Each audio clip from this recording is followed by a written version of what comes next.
Thank you for joining us this evening. We are really delighted to see you, and we hope that you will find this webinar informative and helpful. Um, this webinar is designed to be both practical and also compassionate to provide support to anyone who has been impacted or affected by suicide. And we're delighted that we have guest speaker Liz Gleeson joining us this evening. Liz is a grief psychotherapist, an educator, and a creator of the Shapes of Grief training program and podcast. This webinar this evening will provide insight on how traumatic loss can shape the grieving process. Liz is going to explore the possible physical and emotional impacts of grieving after a traumatic loss and consider how best to support ourselves when experiencing both trauma and grief. So, I'm going to give just a couple of little housekeeping notes to everyone before I hand over to Liz. Just to let you know that we can't see you. You can see us, but we cannot see you. This webinar is being recorded, so only myself and Liz and my colleague Arlene will be actually recognizable as images on the screen. You will not appear within the recording. At the bottom of your screen, you'll see a little Q&A button or a chat button. So please do feel free to put in any comments or feedback or suggestions in there. Time won't allow us to answer individual questions, but we will, of course, be able to reflect on any of the comments or feedback. And indeed, you can contact us after the webinar with anything specific, and we will absolutely do our best to get back to you with the answers to your questions. And, you can remain anonymous. You don't have to enter any names into any comments at all. If you would like any support, any specific support, don't be worrying about taking down notes. We will have slides at the very end with the names of organizations and places where you can contact for more support. This will be available. It'll stay on screen for several minutes after we finish to give you time to write anything down. And don't forget, our website, hugg.ie, will have all of this information on it as well. So we will not leave you without any support. So without further ado, I'm going to ask Liz. I see Liz has her camera on. Thanks, Liz, and my colleague Arlene. So you can see there's the three of us. So Arlene is my colleague here in HUGG, and Arlene's going to give us some feedback from your comments or suggestions at the end of the webinar. And Liz is going to come on straight after I give you a little bit of information on HUGG straight into our main event, which is the trauma webinar. Okay, thank you, ladies. So, a little bit of information about HUGG for those of you on this call who may not be familiar with us. We are a national suicide bereavement organisation. We established in 2017, and we are very unique in Ireland in that each and every person who works with us, either as a staff member or as a group facilitator or a volunteer, have themselves been impacted by suicide. So that means we're bringing what we call our lived experience to all of the work that we provide. We don't provide clinical support, but we do provide many therapeutic supports. And we do this because we know how difficult getting through suicide bereavement is and the impacts that it has on each and every individual, their family, friends, and communities. So what do we provide in HUGG? We provide a menu of different services, and all of the services are free of charge and they're open-ended. And what we mean by that is that you can come and make use of our services as often or as little as you like. So over here, you'll see a few little icons to explain what they are. First and foremost, we provide information, and the information is provided on our website. which has a host of podcasts, materials, and practical information on both, what you might feel after losing someone to suicide, about grief, information about suicide, and on all of the organizations in Ireland that can help and support you.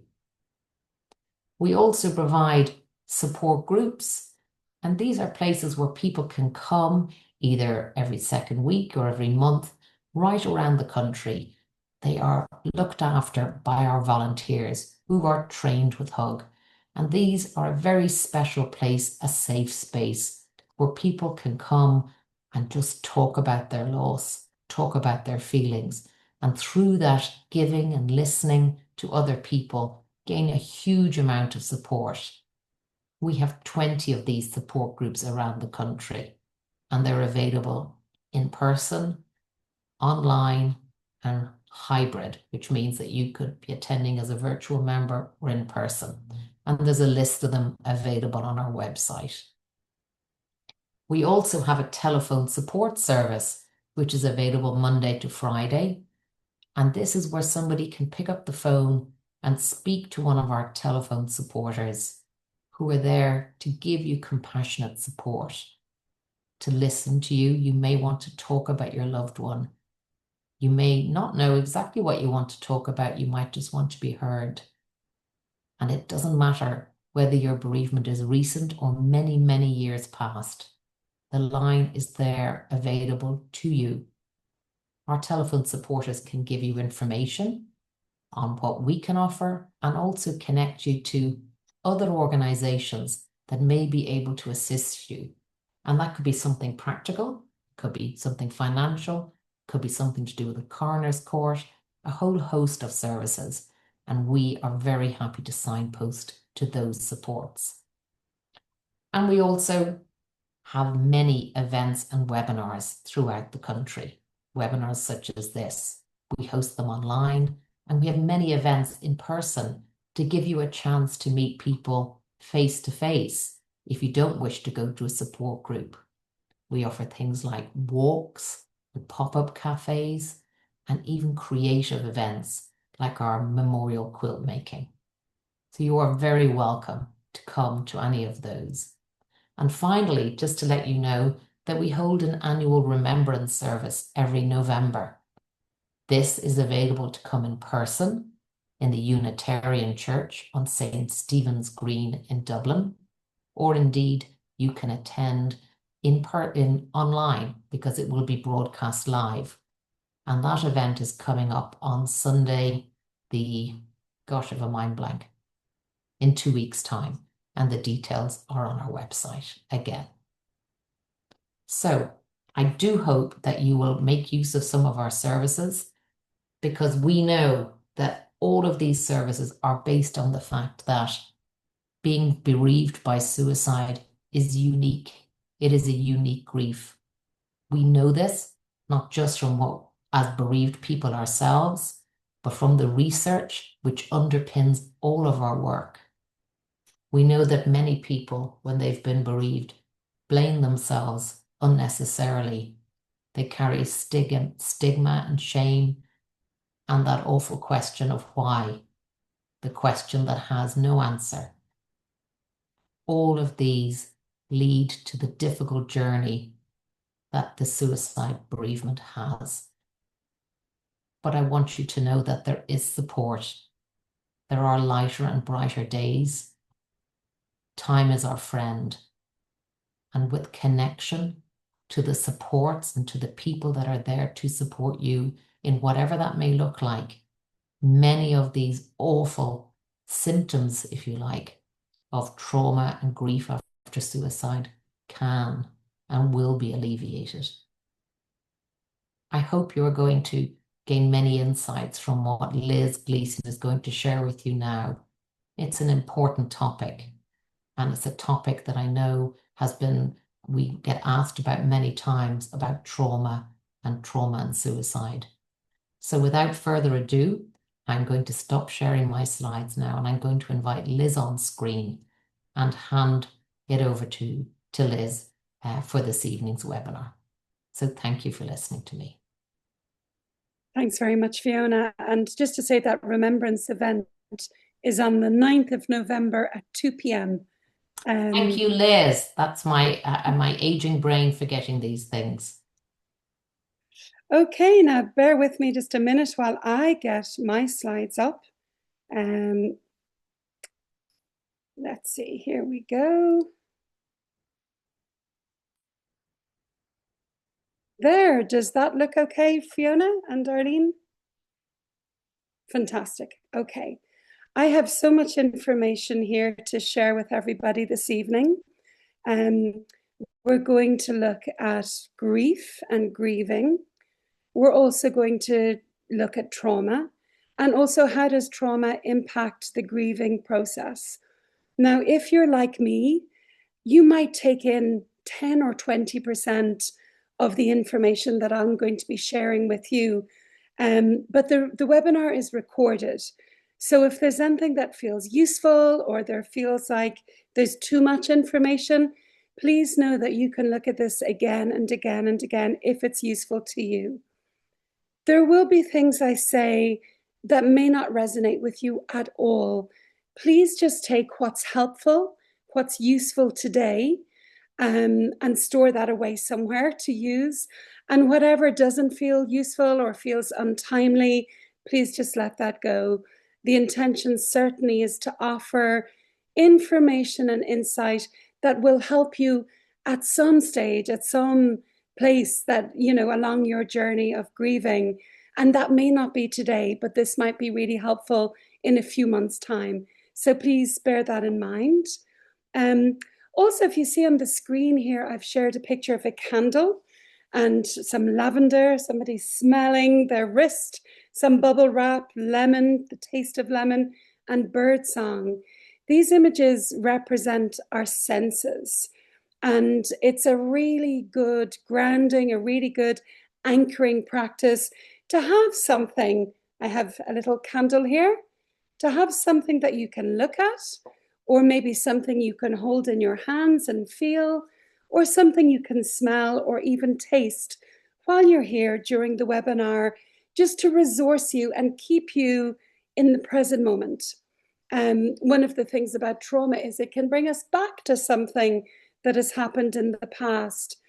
And that's not always helpful. It's sometimes necessary, but it's not always helpful. So if you want to take a minute to grab something that you can maybe hold in your hands, or I know for me, it's smell is a really powerful anchoring, or something that you can look at. And just a little image here, some of the really powerful ways of staying grounded. What do we mean by grounded? Staying present in our bodies. Often when we're anxious, we're thinking about something that's happened in the past, or we're thinking about something that might happen in the future.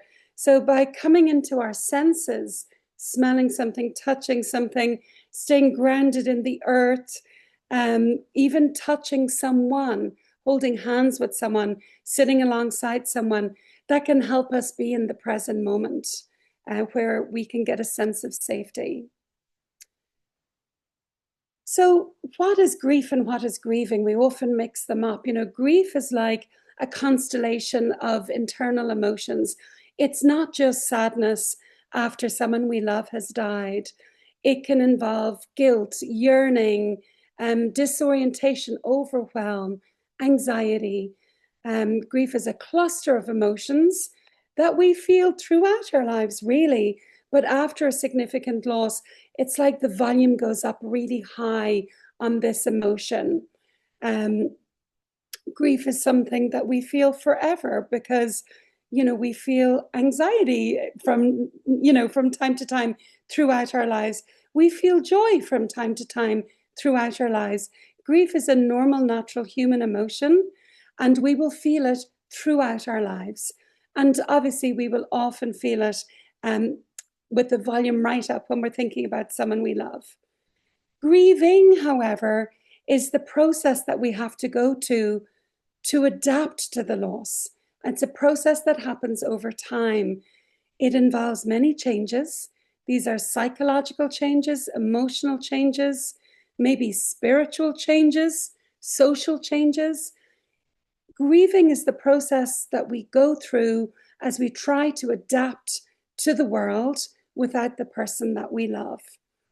Grieving doesn't last forever for most people. So while grief can linger, it can settle down and come back on birthdays and anniversaries. This grieving process, this adapting, does happen over a period of time. I hate talking about time with grief, but maybe 12 months or 18 months or 2 years or 3 years. For everybody, it's different. But grieving usually doesn't last forever. Grief is a normal, natural, adaptive, healthy response to loss. It's not a mental health issue, and it's not a problem to be fixed. It is often incredibly distressing, emotionally painful, and difficult to manage. But it is a normal, psychologically adaptive, positive response to loss. It endures to greater or lesser degrees throughout our lifetime, but the intensity of grief can become more manageable as bit by bit we learn to carry it. Everyone grieves differently, and we all have different grieving styles also. So some people are quite emotional and intuitive in how they grieve. We like to cry, we like to talk about it, we like to seek solace and support. Other people are more problem solvers. I want to plant a tree or run a marathon or fix the fence or Google information. There's no right way. And often we sort of oscillate between both of these different styles. But it can really help, I think, particularly in a couple, to understand why maybe your partner is grieving in a very different way to the way that you are. It doesn't mean that there's anything wrong with either of you. It could just be that you've different styles of grieving. For many of us, we have lost somebody really important to us who has died, and we talk about this as the primary loss. But for every primary loss, there's many ripples. We have secondary losses. Maybe we lose some of our friends. They don't show up or they can't show up. Maybe our identity is challenged. Maybe our dreams and our plans for the future, or our assumptions about the future, where we assume life is going to look a certain way, those assumptions get shattered and we're not prepared for, what the future holds now. We can't imagine it. We can't see what that looks like. So really important to know that we don't just grieve that primary loss, but there may be many, many secondary losses or ripple effects that we're also grieving. I won't stay on grief too long, but I do want to show what a sort of an adaptive response to loss is when it comes to grief. We aren't emotional all of the time. There are times or moments in the day where we feel laden down by the weight of our loss. We might be full of it. We might be crying. We might think of nothing else. We might, really be struggling with the pain of grief. And then at other times of the day, we're tending to life. We're making dinner. Maybe we're bringing somebody to school, or we're tending to an older relative. And a normal sort of grieving process is back and forth between these two areas, that loss orientated, where we feel the grief deeply, and then also that restoration where we're putting out the bins, getting dinner made, maybe ordering something online. Now, restoration often isn't that restorative. It is pushing forward. It is getting things done that need to be done, but that can be really hard too. So it's not like we get a break from the grief, then we go and grieve, then we get a break. No, both of it is laborious. It's hard work, but we're thinking about the past and our loss, and then we're also pushing forward. And sorry, just a quick one on this, and I will be talking much more about trauma later. But when we think of this as a good, normal, adaptive process, this process can be really hindered by the presence of trauma, because trauma can really sort of freeze our process. We can get stuck and we're not maybe in loss orientation or restoration and orientation. We can get stuck in either side or somewhere in between. So a good way of sort of knowing if we're grieving, in a way that's helpful for us is we're moving back and forth between both of these. At some point, at the beginning, we might just be quite frozen in fear and shock and anxiety. But as time passes on, as Fiona said so beautifully, time is our friend. We want to see this movement in and out. Likewise, telling the story of our loss is so important because often when a shocking event happens, it's our bodies that take it. You know, it's our senses take it in, but it's so shocking and difficult for us that it's hard for us to process and integrate that. It's hard for that to come into our bodies as a memory or as something that has happened. So by telling the story, making sense of it with our brain and using words and going over it again and again, we're sort of helping our brain and our body to link up and integrate with each other. So telling the story over and again with whoever will listen in a positive, safe manner can be super, super helpful. Briefly, there are no stages of grief, okay? We don't have a beginning, a middle, and an end, and then we're done. We've done grieving. There are no stages, but there are psychological tasks that most of us have to do in order to process that loss or, you know, learn how to carry it or learn how to be in the world after a significant loss has happened. And I don't want to go into too much theory, but accepting the reality of the loss. This is an important one because knowing that somebody has died and also fully believing it to be true are two different things. So we can get the information that someone we love has died, but actually downloading that information in a way that feels really, really true can honestly take a long time, 12 to 18 months, because our brain has to update. We're not like an app on an iPhone when something happens, when someone we love dies, that we can press update and then our brain has it. No, our brain has to experience the loss over and over again to actually update itself, to create new neural pathways. Many of us don't want to accept the reality of the loss because if I update and download the truth of this, then I'm going to feel the pain of this. Unfortunately, and I wish I had a magic wand that could make this different, but the only way through grief is to grieve. Pain is the agent of change. It's to feel the pain, to let it in, to let it move through our bodies, to expand our capacity somehow to hold that pain is what will change that pain. And then we need to get used to the world without this person in it and eventually reinvest in life. Now, for some of you here today, you maybe can't imagine that, and that's really normal. But in time, as Fiona said, time is our friend.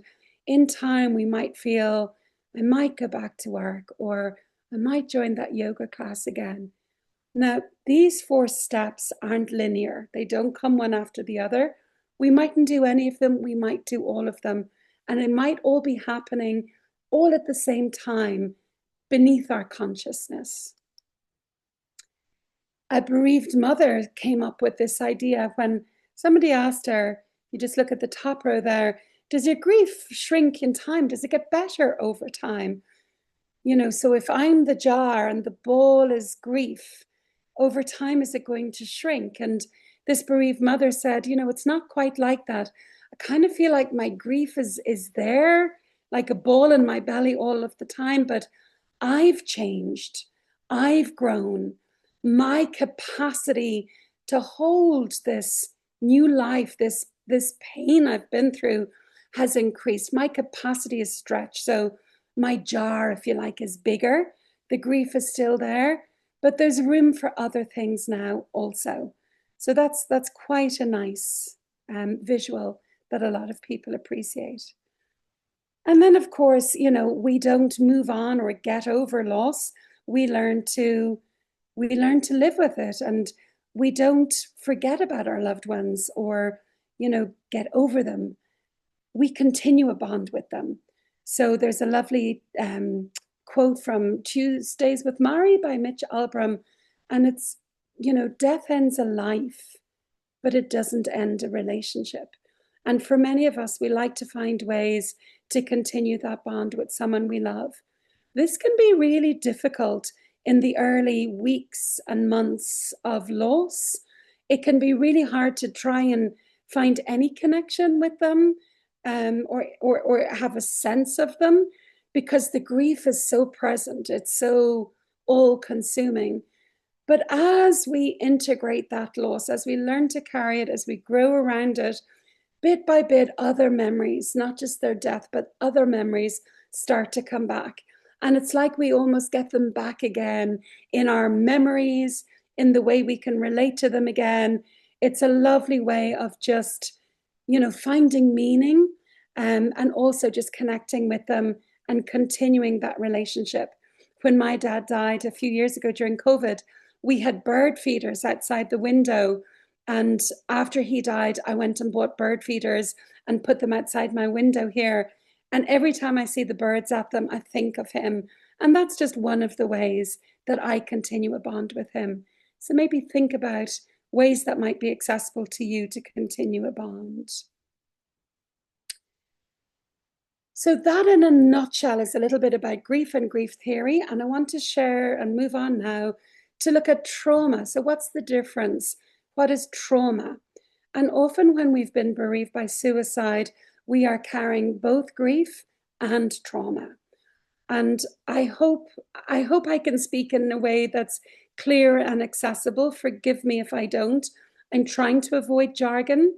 But like I said, please do go back over it again and again, if this information is helpful to you.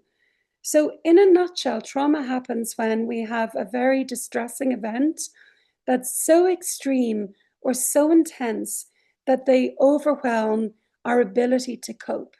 And this can have a lasting negative impact, not necessarily an everlasting negative impact, but a lasting impact that goes on. When trauma is present, there may be additional needs. We need to make sure maybe that someone hasn't already gone through a trauma, because another loss can activate that, or make it harder to deal with.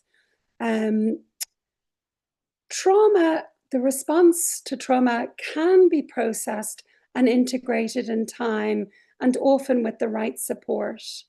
Trauma can really impact the grieving process. It disrupts our capacity to process the loss in a coherent way. It often can leave the bereaved frozen or hyper aroused. This means it's like, we're quite hyper vigilant. That means we're on the lookout for threat. We're anxious. We're looking out to see, is the world safe? Is this person safe? Am I okay right now? It's like our body's alarm system.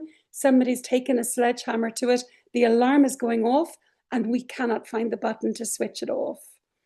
We can also feel quite disconnected from an emotional experience. And in traumatic bereavement, such as a sudden death or a violent death or an untimely death, our assumptive world is shattered. So I talked earlier about our assumptions for the future. We just assume that everyone's going to be there tomorrow. And that's part of our assumptive world. And when they aren't, that assumptive world is shattered, which can leave us feeling really like this Lego man on the left-hand side. When our assumptive world is shattered, it can leave us really in a crisis of safety, a crisis of identity. Who am I now? What does this mean? And a crisis of meaning that's much greater than a typical grief response. So it's like a grief response with the volume right up, and we're feeling it in every cell of our body, not just sadness in our heart. It's really important to understand that trauma is subjective. So different people, that means it's our own personal experience.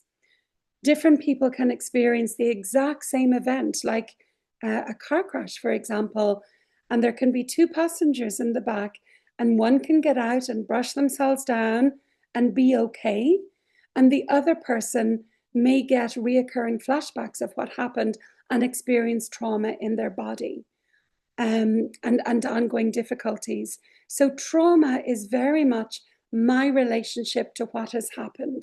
So for everybody in a family, that can be very different, very subjective. Everyone can experience it differently. Trauma is sensory based. It's not something we make up in our head, although the stories we tell ourselves can add to it. But trauma is very much in our bodies, in our nervous system. It's easily triggered. You know, we know that word. It's overused nowadays, but in this case, it's the right word to use. And it can take us back to the event, to the death, or a memory.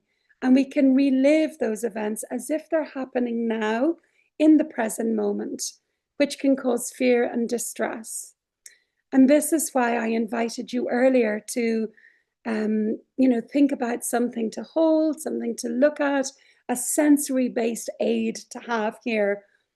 I forgot to mention as well, there's a little symbol to the bottom left of the screen here.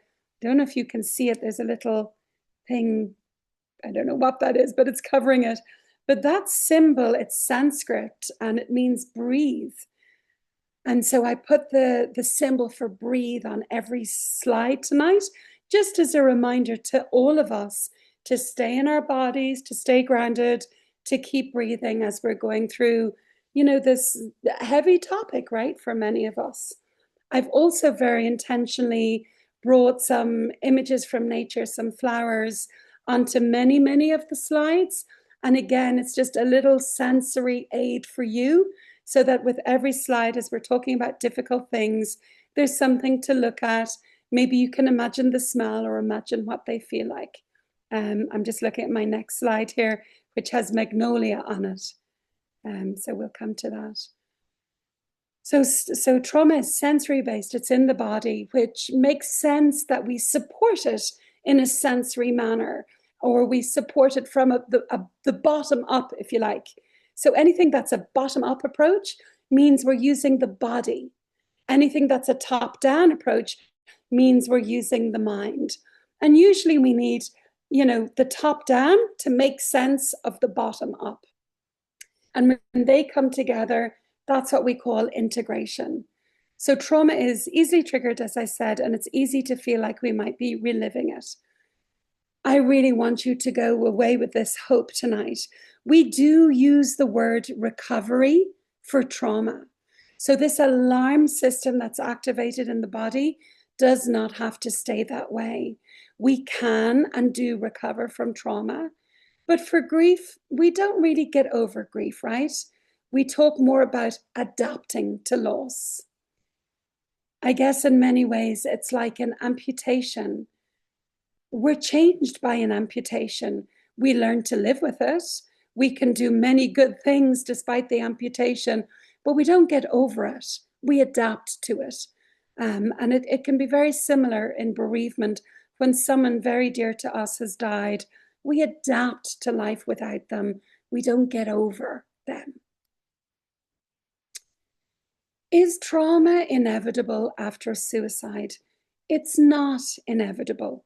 It's very, very common, but it's not inevitable. Remember, it's subjective. It's my personal experience with what's happened. The meaning we make of the death is key in whether we experience trauma or not. So many of you will probably identify that as the weeks and months go on, maybe even the years, we're often trying to make sense. We're trying to make meaning.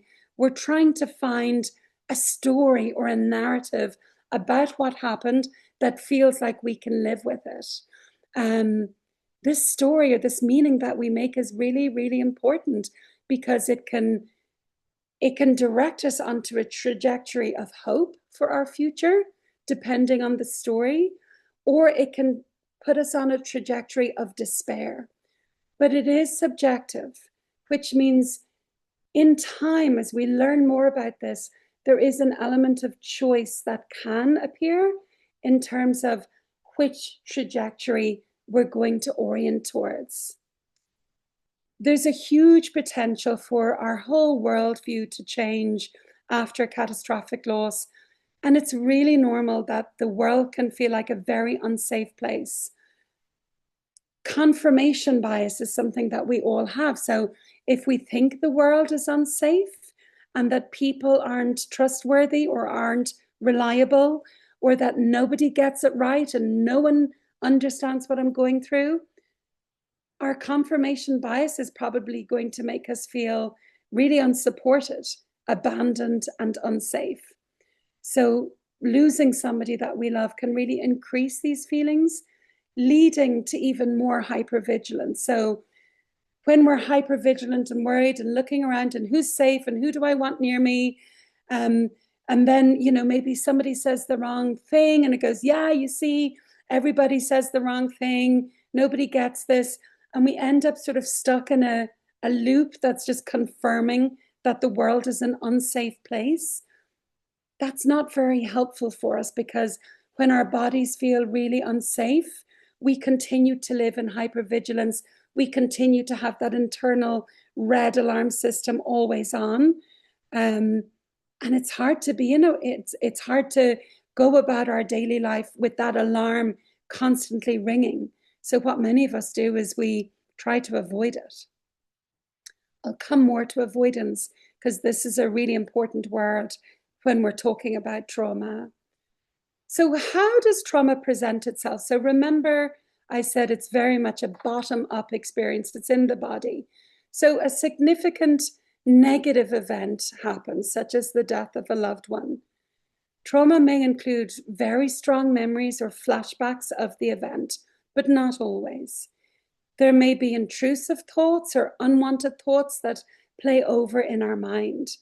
We may avoid situations, people, places that cause us to remember the event. We may avoid thinking about it or talking about the traumatic event or the traumatic meaning that I've made of the event. And it's really important to know that even a gentle death can sometimes lead to trauma in the body if something is perceived as traumatic, if I make meaning of it. If my brain makes meaning of something, I can actually experience trauma even when somebody has had a gentle death. So we may experience the world through these heightened emotions.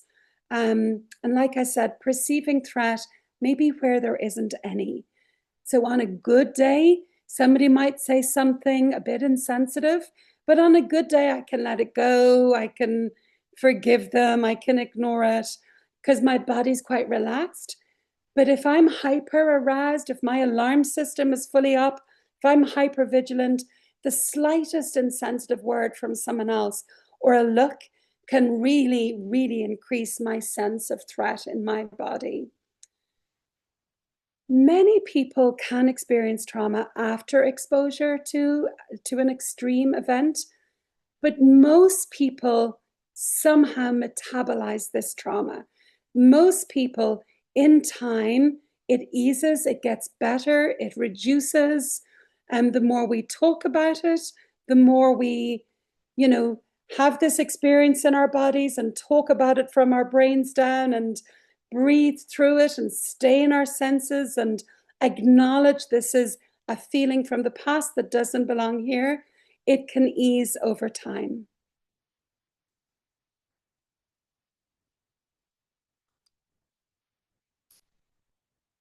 Sorry, just trying to go forward here. Here we go. Often we suppress these feelings and avoid them. Of course we do, right? If we think about an event from the past and it causes us distress, we're going to reject it. We're going to put it away. We're going to get busy. But that leaves it unprocessed in our system. And the more we suppress something, the more intrusive it becomes. And we end up in this cycle. I'll just move on here. It can lead to this really overactive stress response, leaving us constantly scanning people and places for potential danger. And if we're scanning people looking for danger, we tend to find it. It's that confirmation bias again. So we get aroused because we have this memory, and then we try to avoid it by keeping busy or not talking about it. And then it intrudes on us. It's there anyway, which makes us even more aroused in our body, which makes us try to avoid it, which makes it intrusive. So you see how we get caught in these loops and it doesn't get resolved. It stays in our system. This is why we have to be really wary of avoidance. It's like it might help us in that moment, but it's really not helping us over time. Somebody that I supported once had this lovely analogy. She said, she was British, so she called it an airing cupboard. She said, it's like my airing cupboard is full of these towels and sheets, and people keep throwing sheets and towels at me, but there's no space for them. I've no more room for anything to come in. And after we'd worked together over a period of time, and she processed and integrated some of the memories of the loss she had experienced, she said, this is the best picture I could get, but she said, it's like everything has its place inside me now, and there's space for more things to go in there. So I think that's just a lovely analogy of what it can feel like when we're experiencing trauma in our bodies. Now, it's really normal after loss of any kind to feel overwhelmed, to have intrusive thoughts, to ruminate, have difficulty sleeping. Grief can be really brutal, and over time it integrates. But we find with trauma that it's like grief with the volume turned right up, and it can take a lot longer to process. And it's, like I said, it's more in the body. So for most people, these distressing symptoms do settle with time. But for about a third of people, symptoms don't settle. And when I say time, it's really arbitrary. 4 months, 6 months, 8 months. But over time, symptoms do settle, like the flashbacks, the rumination. But for some people, they don't. And that can lead to PTSD or depression. Having suicidal ideation is very, very common after bereavement, especially if you've been bereaved by suicide. Self-harm or substance might happen if it doesn't settle. So it's so important to seek support because, as I said earlier, grief does become much more manageable over time, but it does linger. It's there. It's part of being human, loving and grieving. But trauma does not have to linger. It doesn't have to stay with you over time. So I really want you to take hope and take comfort in that fact.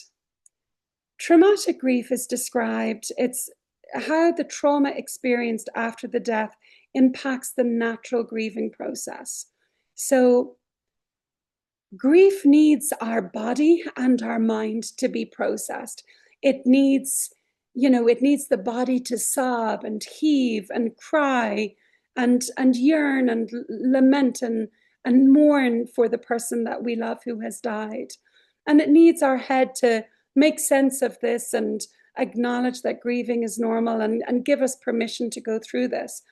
But if trauma has got in there and is freezing things and keeping us stuck in loops of avoidance or memories from the past, it's really hard for this grieving process to move forward. So trauma can really impact the natural grieving process, which in turn leads to more trauma symptoms. So it can also lead to developing some mental health issues if we don't get the help that's available to us. It can be really hard to distinguish between a typical grief response and a traumatic grief response. But we generally see that the difficulties with a traumatic grief response are persistent. They are severe. They don't let up. We don't have those breaks. The impact can be debilitating. It's hard, really hard to re-engage with life. It's hard to rebuild. There's a lot of struggle and the impact is really big. And sometimes there's even risk. I want to just briefly touch on PTSD in case it's helpful to anybody here. But PTSD can feel like it's like our body and our mind have been hijacked by unwanted sensations and unwanted thoughts. And it's very difficult to move forward. Flashbacks of the event or of learning about the event can be frequent and unmanageable, and intrusive thoughts or rumination that's going over it again and again, or thinking about something when we don't want to, can feel really unmanageable.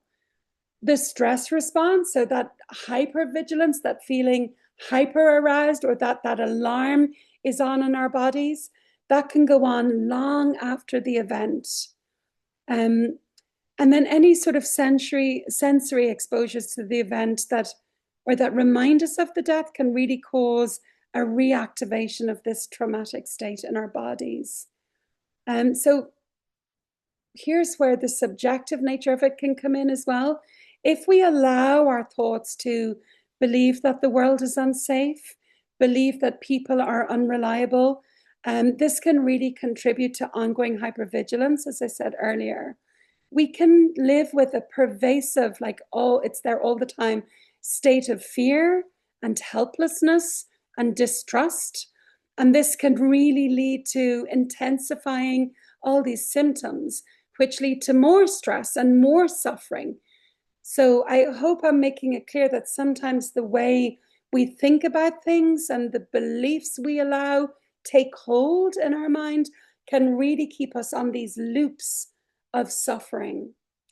We can become stuck in a loop of intrusive symptoms followed by avoidance strategies. And as I said earlier, the more we avoid and push down, the more intrusive it becomes. The more intrusive it becomes, the more we get activated. The more we get activated, the more we try to suppress and avoid, and the more intrusive it becomes. So we start going through these loops, and that's why it goes on and on and on.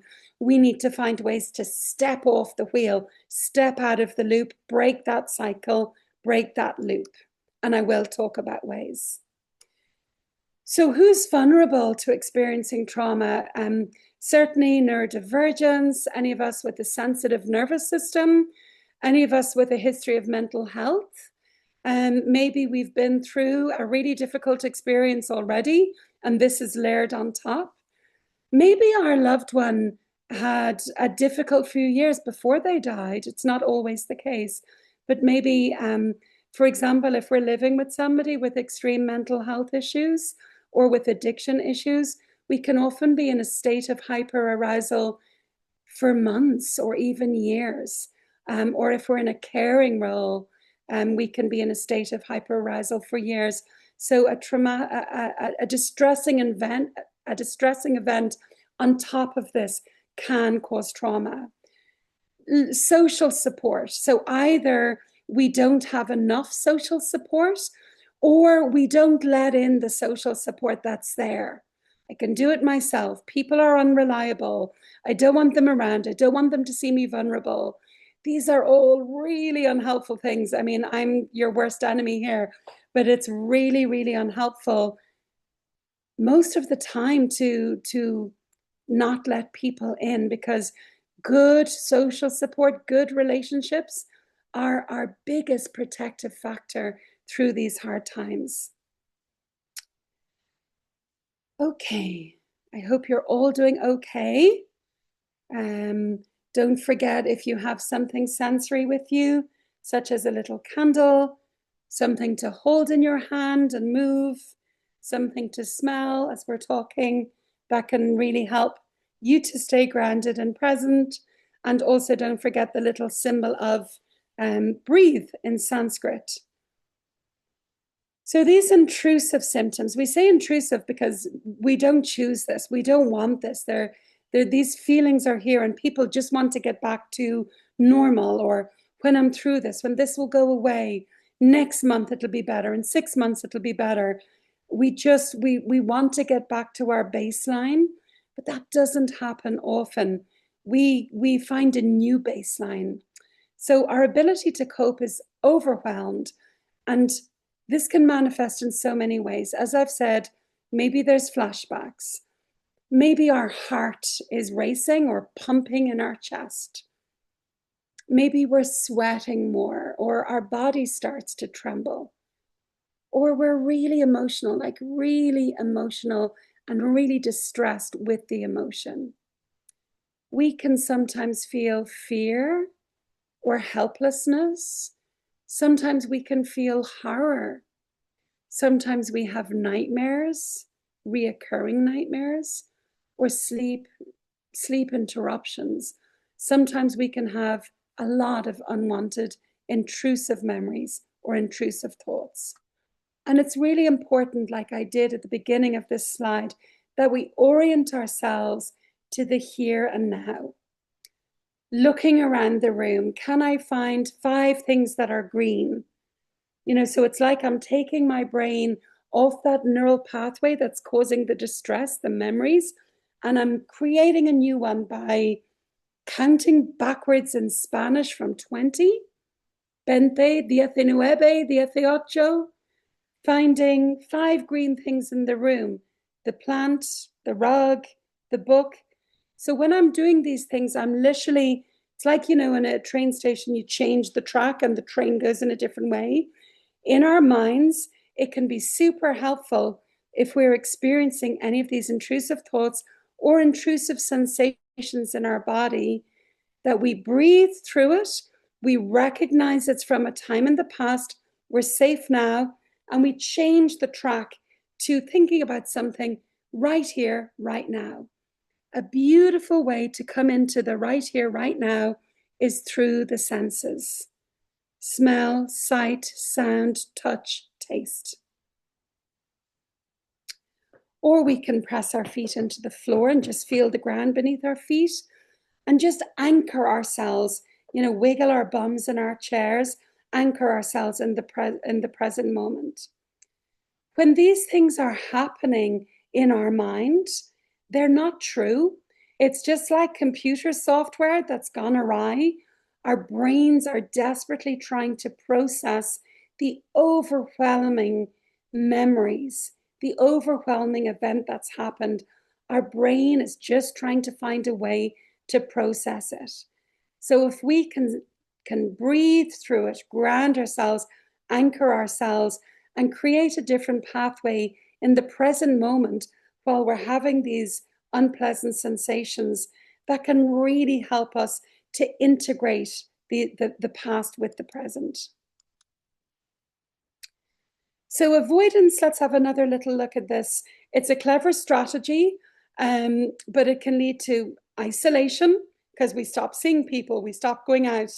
It can really disrupt the processing of the events.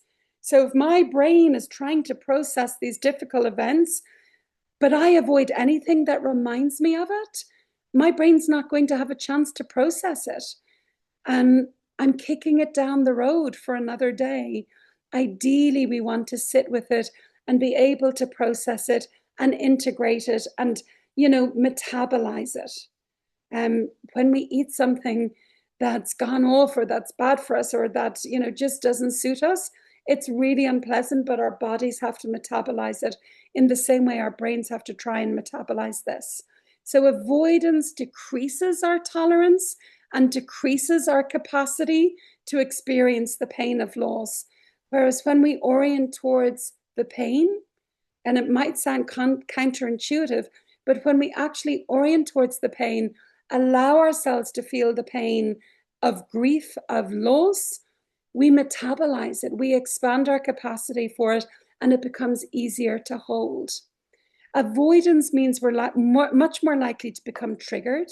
We retreat even further, we isolate even further, and we end up creating a very, very shrunken life for ourselves.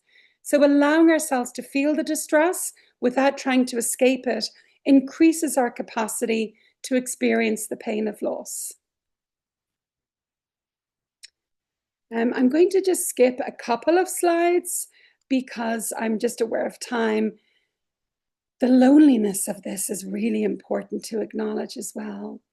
So where do we even start? If trauma can be healed, grief is something we learn to carry, we learn to live with, we adapt to our loss and find a way to carry it and to live with it like an amputation.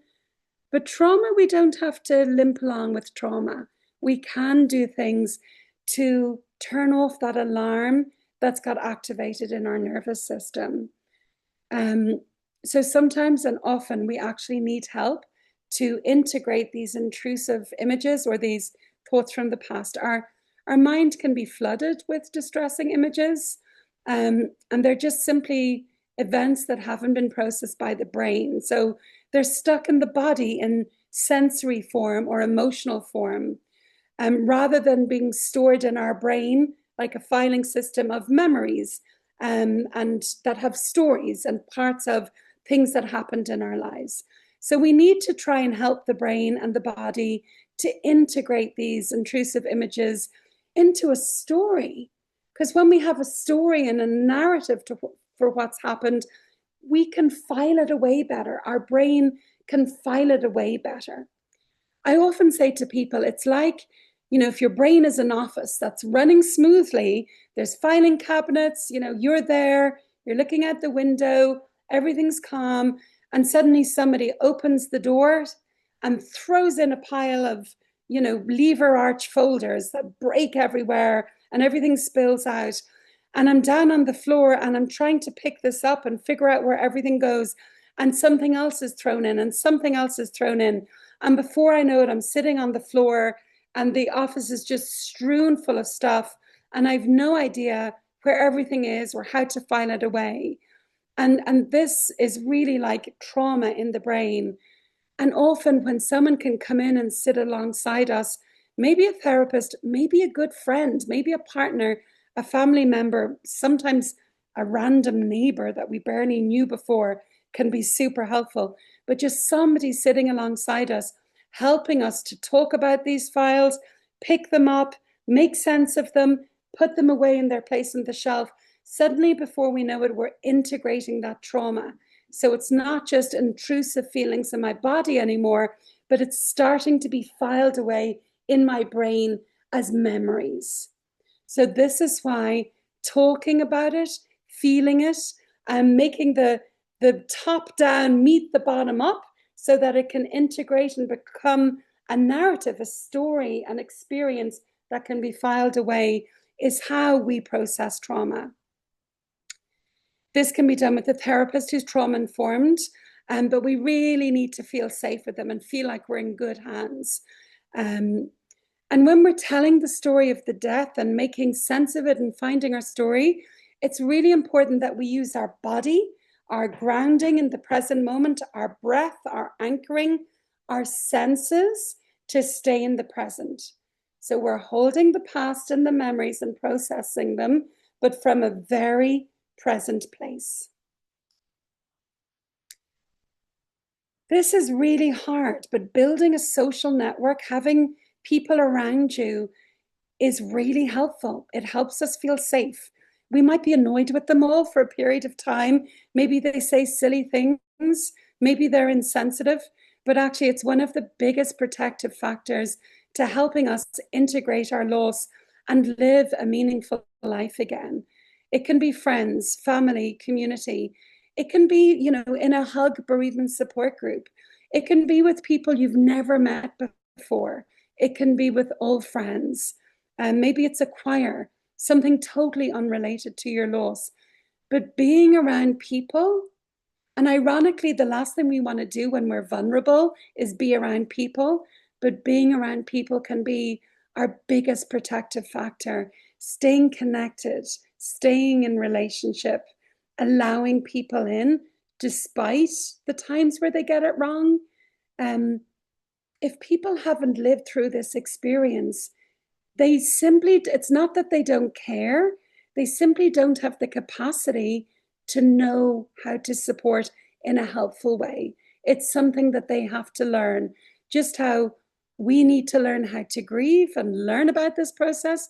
They need to learn and grow with the process of supporting somebody as well. There is professional support. These are some of the trauma-informed professional supports out there: cognitive processing therapy, EMDR, narrative exposure therapy. And some of the bottom-up approaches would be sensory motor psychotherapy or internal family systems, or somatic experiencing. I have that on another slide later. Don't forget, this is recorded, so you can go back to this at another time. There is a time and a place also for medication. I'm not a GP. I can't tell you when that time and place is, but there is a time and place for it. Psychoeducation, I know for me, when I'm going through something very, very difficult, I need to learn about it. I want to find other people who've walked the path in front of me. How did they do this? How did they make this more manageable? I want to learn what's happening in my body and in my mind and why. I want to identify what are helpful ways of coping, even if it's forcing myself out to a choir every Monday night, and what are less helpful ways of coping. Maybe when I'm not going out at all, I refuse to go to the supermarket anymore. I won't let anybody into my house. So we need to understand, what's helpful and what's unhelpful. We need to understand what triggers us. What things are we avoiding because they're triggering us? Maybe we need to let ourselves be triggered so that we can breathe into it and increase our capacity to hold these difficult emotions, because it's the only way that we will eventually metabolize them. We need to celebrate when we don't avoid things, when we go out, even if it's only for an hour. And we need to celebrate when we end up sitting with a painful emotion that we'd normally have avoided, but we sit there, we sob, we breathe through anxiety, we increase our ability to hold these emotions. It's the only way to increase the ability is to actually feel them in the first place. So we need to keep finding ways to increase our tolerance and our capacity for distressing situations. And then developing coping strategies. Again, I wish there was a magic wand, but these are all the things that we hear all the time. Are we sleeping? Are we eating well? Are we moving our bodies? Are we allowing ourselves, and you are absolutely allowed to feel moments of joy, moments of rest, moments of relaxation, to let that in. You are allowed. You're entitled to moments of ease in your day. And then having a toolbox of strategies for crisis moments, safe people, safe places where we can ring them and just cry on the phone and they get it. We have our grounding techniques.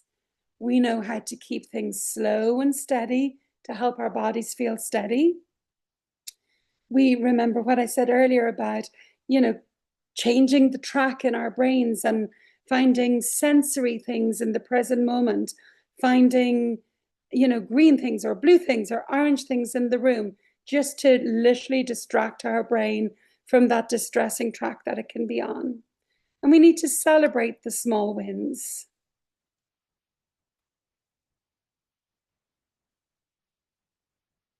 What else can help? Now, this is really important. Creating a sense of safety in my body. Deeply breathing, long exhales tells my body it's safe, that I'm safe. Creating a sense of calm, calming music, calming voices when we speak to each other, a tidy home, a sense of connectedness. Even if I don't want to talk to my friend, will you come over and make dinner? But I don't want to talk. Just having somebody there, a sense of control. It's really important. We can't control the death. So being able to control our day-to-day can help us just get that agency back. That is important. And it's okay to have hope. In fact, it's really important to have hope. And if you feel hopeless at the moment, find someone who can hold the hope alongside you. It is possible to find meaning again and even joy. We need to identify, and this could be journaling. All of this can be done in a journal. What activities help us to feel calm and connected to myself and connected to others? I need to find ways to find meaning and engage with life again. Can I forgive other people for not fully understanding what we're going through and make space for social connection and life again? This is a huge one I see all the time. It's like what we go through after profound loss throws us into an alternative reality, a different universe. And it's like it's so hard to bridge our new reality with the reality of everyone else's lives. But if we can keep a foot in there, keep a hand in there, let them come into our lives, take a peep every now and again up into theirs, but keep that connection. People will be insensitive. People will say the wrong thing. People will not know how to be with you. And I'm really sorry that this is the case, because it can cause so much pain. But in a way, not only do we have to learn how to do this, the grieving, integrating our loss, learning how to metabolize and integrate trauma, but we also end up having to educate the people around us in the ways that they can best support us.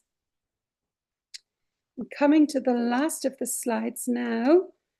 I just wanted to share this, and I know that Arlene is going to share this on a later slide as well.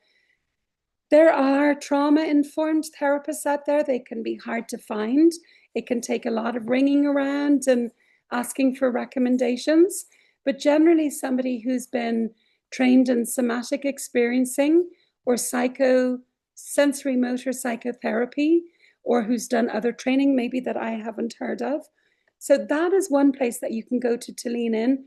But also, well, just getting resources online. So there's the UK Trauma Council, super helpful, lots of information there.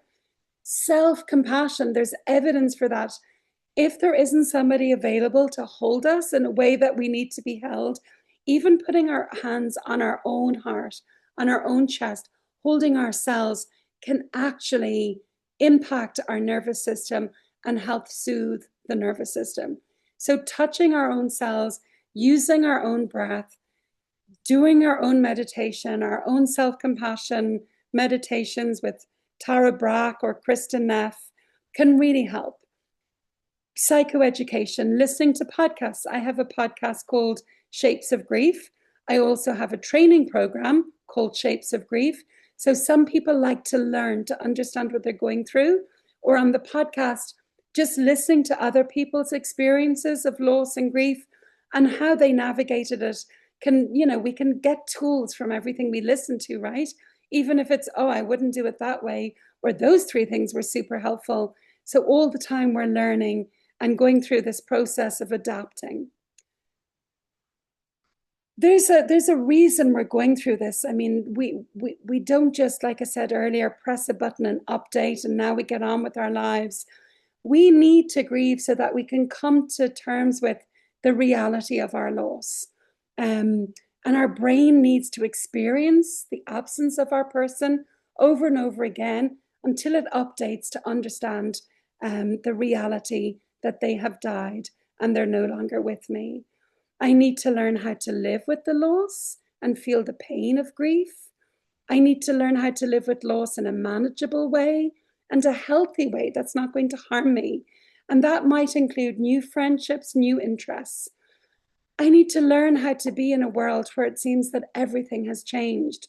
And this is the thing. It's like our internal world shatters and we experience the world not as the world is, but as we are. So if my internal self feels shattered, the world is going to feel like an unsafe and unpredictable place to me. So it makes sense that my healing begins inside of me, in the cells of my body. I need to re-engage with life without my lost loved one, and also learn how to forge a new relationship with them, a continuing bond. Who am I now in the aftermath of this profound loss? And who do I have to become to be able to carry this? Coming to accept the reality of our loss can take 6, 12, 18 months. Learning how to live with loss. We don't forget them. We don't move on. We don't heal. We learn to accommodate our loss, to adapt to it, to grow around it. Our sense of self often goes through a huge period of readjustment.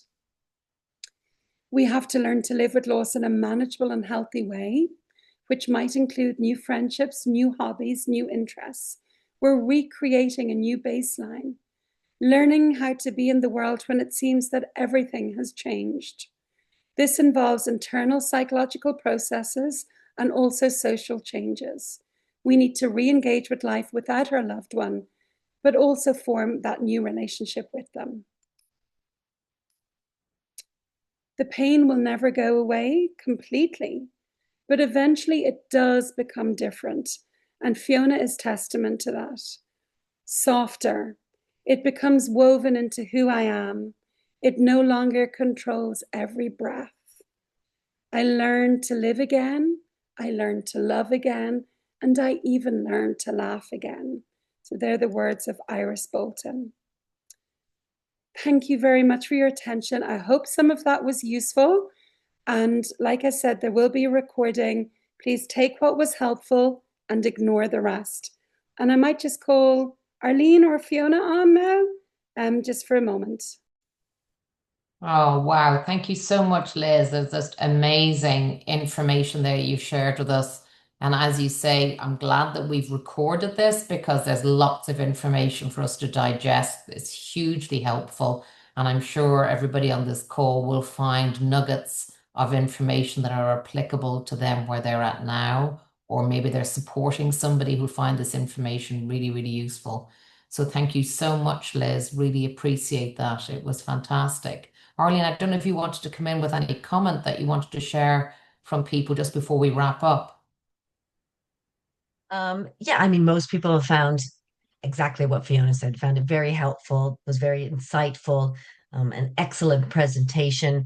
And one person in particular said that they were going to practice that tip that you gave about finding something right here, right now, through the senses to bring me out of my thinking mind and into the present. So thank you for that. Oh, brilliant. We unfortunately have run out of time for questions, and I'm conscious that people need to digest and come back into themselves. So maybe I'd ask you, Liz, if you want to, in closing, maybe give us something so that we can close off this session and safely sort of go about the rest of our evening so that we can kind of go back, as you say, come back into our body and our senses because it is difficult, when we're in pain and grieving to take in a lot of this information, and some of it can be triggering and can really arouse our senses. So is there a little practice perhaps you could give us before we say goodnight? Just got to unmute yourself there, Liz. Sure, and my apologies for going over time so that we didn't get a chance to do questions. If you remember back to the slide where I shared the dual process where we confront our loss and then we put it away and we move forward and maybe make dinner or have a bath or do the groceries. So this oscillation into loss and forward with restoration, experiencing our loss, forward into restoration. Now is the time to move forward. So for a lot of the information that we shared this evening, it's a lot about grief. As you said, Fiona, people might be quite activated. It is okay to put this away now. Close off the laptop, close off the phone, put it away, and orient yourself towards something completely different. It might be washing the dishes. It might be splashing cold water on your face. It might be lighting a scented candle, but something sensory, maybe going to a pet, asking a loved one for a hug. But like I said, getting used to just putting things away and, pressing forward with something different. Maybe going out into the garden and feeling a wet leaf against your face, or just taking in the smells of the night air, listening to the sounds of the evening, and just letting yourself come into your body in a safe way through your senses. It can really help you feel grounded in the present moment. If you want, Fiona, I have a little finishing guided meditation that might take a little minute. Just if anybody feels they'd like to go through that. Sure. Yeah, that might be really helpful to us. Is there anything you want to say before we go through that, or will you come in at the end? Well, I'll finish off now. Arlene's going to show some slides at the very end with the information on how to contact people, how to contact us. So that will run after you finish this guided meditation, so people can write down notes. This, of course, is recorded, so they'll get it in the recording as well. And they can always come back onto our website and get any information they may have missed or any additional information they might need. So please, please don't feel unsupported. We are here for you, and we will be here for you, each and every day. So please do get in touch with us. So Liz, we'll say goodnight to you. We'll switch off our cameras and let you finish off with a guided meditation. And thank you very much again Thank for you. this evening. Thank you. Thanks, Fiona. Thanks to Arlene. And thank you, everybody, for coming. I'm going to just do a guided meditation. It'll take a minute or two. Stay if it's helpful. And Arlene will be sharing some slides. Feel free to share them now if you like, Arlene, while I'm talking. So we'll just take a moment now just to each come back to ourselves, gently relaxing our eyes if that feels comfortable, simply just softening our gaze. The invitation is to take a slow, deep breath in through your nose and let it out through your mouth. And do that just a few times. Feel the weight of your body supported by the chair you're sitting in or the ground you're standing on, nice and solid. And just allow yourself to notice your breath moving in and out. Quiet rhythm, that's all you have to do right now. You might like to bring your attention to a place that's real or imagined where you feel completely at ease. For me, it's somewhere in nature. For you, it could be a room or simply a sense within your own heart. If you can, notice the colors, the sounds, and the temperature that's there. Let your body remember what it feels like to be at ease. If any tension lingers, shake it out. Let it roll off you. Loosen up your jaw. Let it out in your exhale, releasing it to the earth. Let it be held for you by the earth. And as you breathe in again, just drawing in a sense of calm and a sense of compassion for yourself. And when you're ready, bring some movement back to your hands and feet. Take one more deep breath. And know that you can return to that safe place inside yourself whenever you need to. So good night. Take really good care of yourselves. And thank you so much for your attention this evening. Mind yourselves.